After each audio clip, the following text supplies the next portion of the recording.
नहमदुहु व नुसल्ली अला रसूलिहिल करीम। अम्मा बाद फ़अऊज़ु बिल्लाहि मिनश शैतानिर रजीम। बिस्मिल्लाहिर रहमानिर रहीम। इन्नद दीन इंदल्लाहिल इस्लाम। क़ाल नबी सल्लल्लाहु अलैहि वसल्लम कादल फ़क़्रु अन यकून कुफ़रा।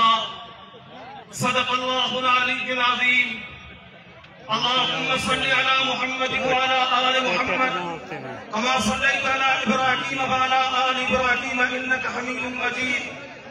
अल्लाहुम्मा बारिक अला मुहम्मद व अला आलि मुहम्मद कमा बारकता अला इब्राहीम व अला आलि इब्राहीम इन्नका हमीदुम मजीद। मुझे इंतहाई काबिल इज्जत काबिल एहतराम साईं मौजूद हैं। आऊं जमीयत उलमा इस्लाम कायदे सिंध जे तरफा बदीन सिरे जे अंदर अचण ते जमीयत उलमा इस्लाम जे तरफा उनके खुशामदीद चवां थो।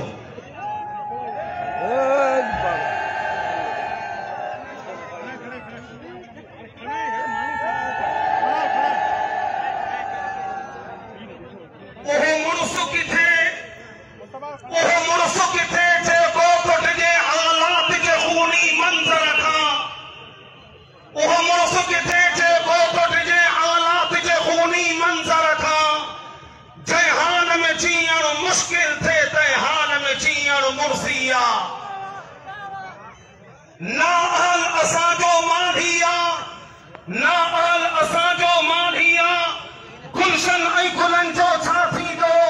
ना अहल असांजो माढ़िया गुलशन ऐं गुलन जो छा थींदो?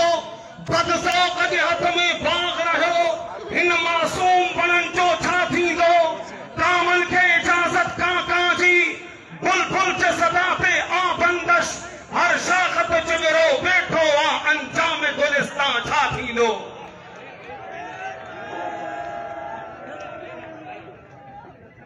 इंतहाई पिंडन में मौजूद मुझ मोहतरम दोस्तों भाइयों ऐं बुजुर्गों जिया तक कहानी असां अज किन सिंध जे अहम इशूज़ ते सिंध जे अहम मसइले ते जेके असांजा काइदीन हिते बदीन सिरे में कही करे आहिनि ओ वॾो अहम मसइलो आहे। ओ अहम मसइलो इहो आहे तव्हांखे शायद इन शइ जो इल्मु न हुजे जेको तव्हां असांजे सिंधु दरियाह जे मथां जेको भाड़ो गयो थो वञे पियो, जेको जेका थो छके नाल कढी करे इन सिंध जे ज़मीन खे बंजर बनाइण जी कोशिश कई थी वञे पई। लेकिन ॿुधी छॾियो आओ साईं सदरुद्दीन शाह साहब दामत बरकातुहुम आलिया जे साम्हूं ऐं ॿिए क़यादत जे साम्हूं आओ साईं जन खे इहो यकीन थो ॾियारियां त असां काइदे सिंध जे हुकुम ते तव्हां सां किथे गॾु आहियूं। मौलाना फज़लुर जे हुकुम ते तव्हां सां किथे गॾु आहियूं जिथे इंशाअल्लाह सुम्मा इंशाअल्लाह हिननि जो पथर वांदो जमीयत उलमा इस्लाम जो कारकुन जो ते खून वहंदो छा।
कोशिश कर नड़ी ना से चला भाई फिजा में बुलंद करे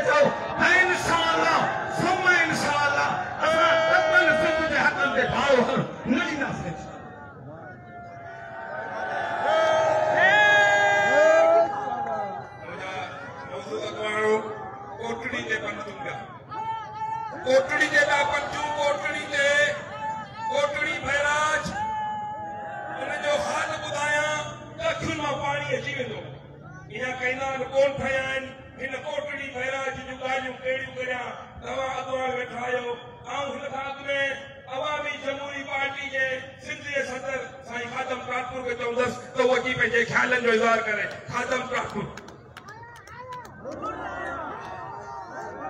मेहरबानी साईं यूनिवर्सिटी साहब, साईं सदरुद्दीन शाह साहब, साईं ज़ैद शाह साहब, आज़ाद मुफ्ती फरीदो साहब ऐं स्टेज ते वेठल समूरा मौज़े सिंध वञा मुख़्तलिफ़ शहरनि वञा पंहिंजे पंहिंजे पार्टियुनि जी नुमाइंदगी करण लाइ हिते असां वटि वज़ीर में गॾु थिया आहिनि। वज़ीर ख़ुशनसीब आहे।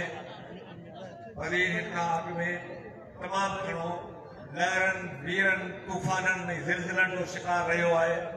अॼु वज़ीर में हिकिड़ी हौसले ऐं उमेद जी लहर पैदा थी आहे। असांखे ॾिसी ॾाढी ख़ुशी थी थिए।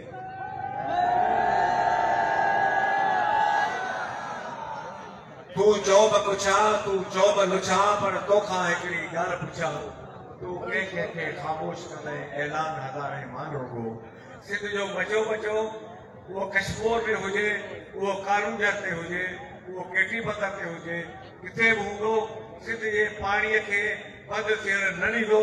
इन करे त सिंध जो पाणी सिंध जो साह आहे कि असांजे जिस्म में रत थो टोड़े। इहे सिंध जो पाणी असांजे लाइ एतिरो अहम आहे। पाणी आहे त वापार आहे, कारोबार आहे, नौकरियूं आहिनि, रोड रस्ता आहिनि, शहर आहिनि, ॻोठ आहिनि, सॼी दुनिया आबाद आहे। पाणी न हूंदो त वैरानी हूंदी, रिड़पट हूंदो, बयाबान हूंदो। असांजी सिंध खे बर्बाद करे के ॿिए इलाइक़े जा ऋण ऐं थर आबाद कया वञनि, इहा असां सां सिंधी सही ज़ुल्म ऐं बेइंतहा ज़ुल्म आहे जेके असीं सिंधी माण्हू कॾहिं बर्दाश्त न कंदासीं। तव्हां आइलैंड सभिनी दोस्तनि खे मुबारक थो ॾियां त सिंधी माण्हू जूं 11 पार्टियूं इन मक़सद लाइ कंदा आहिनि। उमेद आहे त आईंदे सिंध में जॾहिं को ॾुखियो वक़्तु ईंदो सियासी पार्टियूं गॾिबियूं ऐं सुजागी आणींदियूं। ही सुजागी आणण जो ई अॼोको ही बेड़ाको आहे। तव्हीं सभई सिंधू दरिया जा वारस आहियो ऐं सिंध जा मालिक आहियो। तव्हां मानसी न कंदव त सिंध सुकी वेंदी। असां पंहिंजे मैदान ते सारियुनि जे बजाए